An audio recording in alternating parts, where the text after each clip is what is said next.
আসসালামু আলাইকুম ইয়া ইউহান্নাস। আহ,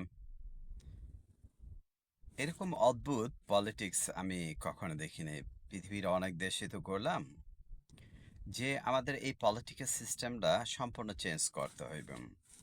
দেখা যায় যখন জাতীয় পার্টি ক্ষমতায় থাকে অন্যান্য দলের লোক বিদেশে চলে যায়, প্রবলেম হয় বা দুর্নীতি করে কেস হয়। আওয়ামী লীগ সরকার এলে বিএনপি, বিএনপি সরকার এলে আওয়ামী লীগ, এভাবে যারা দেশের বিভিন্ন অকারেন্স করে, দেশের ক্ষতি করে, অর্থনৈতিক ক্ষতি এবং রাহাজানি যত প্রকার দূষিত কাজ আছে তারা করে। যখন একজন ক্ষমতা আসে আরেকজনের নামে কেস দেয়, তারা চলে যায় দেশ ছেড়ে। কেউ চলে যায় লন্ডনে, কেউ যায় আমেরিকাতে, কেউ চলে যায় ইন্ডিয়াতে।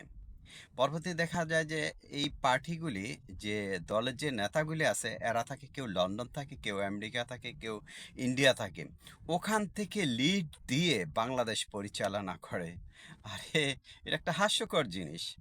যখন কেউ বাংলাদেশ থেকে চলে যায় বা মাতৃভূমি থেকে, তার কোনো আইনত কোনো লিড দেওয়া বা অকারেন্স ঘটানোর জন্য কোনো লিড বা কথা উস্কানি দেয়, সব চলবো না বাংলাদেশে। বাংলাদেশে কি লোক নাই ভাই?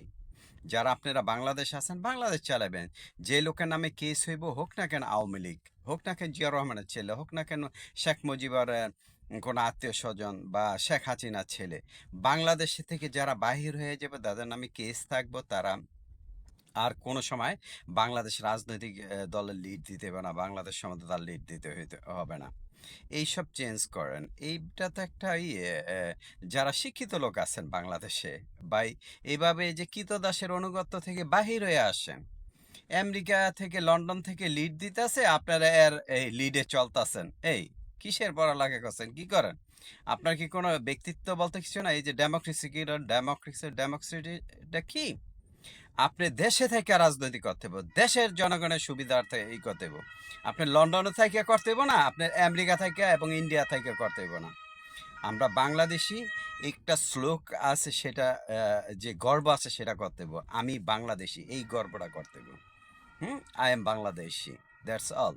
বাহিরে যারা আওয়ামী লীগ, বিএনপি হোক, জাতীয় পার্টি হোক, যখন বাহিরে ত্যাগ হয়ে কোনো নেতা বেতা বাহিরে যাবে, এরা যদি বাংলাদেশের উস্কানি দেয়, এরা আইনের আওতায় নেতার আরও সাজা দেওয়া হইব।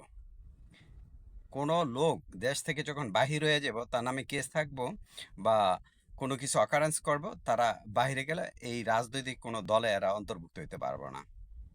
কারণ এটা একটা হাস্যকর জিনিস। বাহির থেকে লন্ডন আর আমেরিকা, ইন্ডিয়া থেকে উস্কানি দিয়ে বাংলাদেশ রাজনীতি করে। বাংলাদেশের লোক আরো সচেতন হইতে হইব। বিশেষ করে রাজনৈতিক দলের লোকগুলি আরো সচেতন হইতে হবে। রাজনৈতিক দলে তো প্রত্যেকের কোয়ালিফিকেশন আছে, আপনার আরেকজনের অনুগত করেন কেন? এইসব চেঞ্জ করতে হইব।